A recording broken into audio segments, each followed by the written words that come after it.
Assalamu alaikum wa rahmatullahi wa barakatuh. Aujourd'hui, on va traiter la troisième partie de la reproduction chez l'homme, de la fécondation à la nidation. Lors du rapport sexuel, l'homme dépose dans le vagin de la femme quelques millimètres de sperme, contenant environ 400 millions de spermatozoïdes.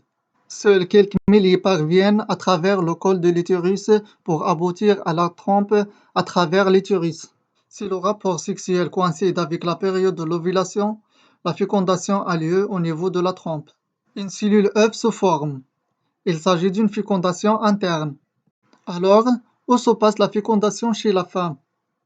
Et quelles sont les étapes de la fécondation? Et quel est le devenir de la cellule œuf? Premièrement, le lieu et les étapes de la fécondation.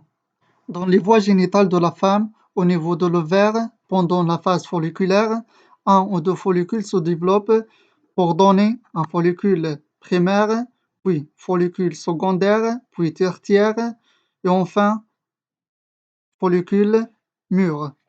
Ce dernier libère l'ovule dans le pavillon. C'est l'ovulation. Après la libération du sperme au niveau du vagin, les spermatozoïdes se déplacent vers l'ovule, passant par l'utérus et le trompe. Enfin, les deux gamètes se rencontrent, et un seul spermatozoïde pénètre dans l'ovocyte, et leur noyau se fusionne, ce qui aboutit à la formation d'une cellule œuf. Alors, la fécondation est une étape fondamentale de la reproduction sexuée, pendant laquelle les deux gamètes mâles et femelles fusionnent.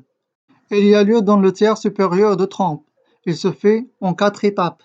La première étape, la rencontre de l'ovule avec le spermatozoïde dans le tiers supérieur de la trompe.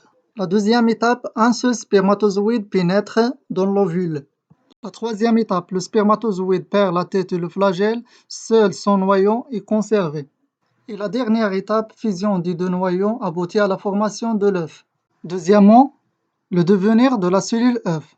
Juste après la fécondation, l'œuf ainsi formé migre vers l'utérus et subit plusieurs divisions qui passent par plusieurs stades. Après plus de 35 heures, la cellule se divise à deux. C'est le stade 2 cellules. Puis le stade 8 cellules, vers le troisième jour, pendant lequel la cellule se divise à 8. Et maintenant le préembryon, au stade 16, prend l'aspect d'une petite mûre. C'est une morella qui arrive dans la partie supérieure de l'utérus au quatrième jour après la pente ovulaire. Après le stade morella vient le stade 32 cellules. Se développe une cavité inférieure délimitée par une couche unique de cellules, le lithocyle, pour former la blastula ou blastocyte. C'est l'arrivée de préembryon dans l'utérus. L'implantation dans la muqueuse utérine du blastocyte débute vers le sixième jour.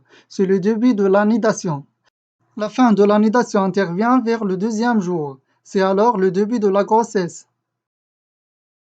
La séance prochaine, Inch'Allah, on va traiter la quatrième partie du cours.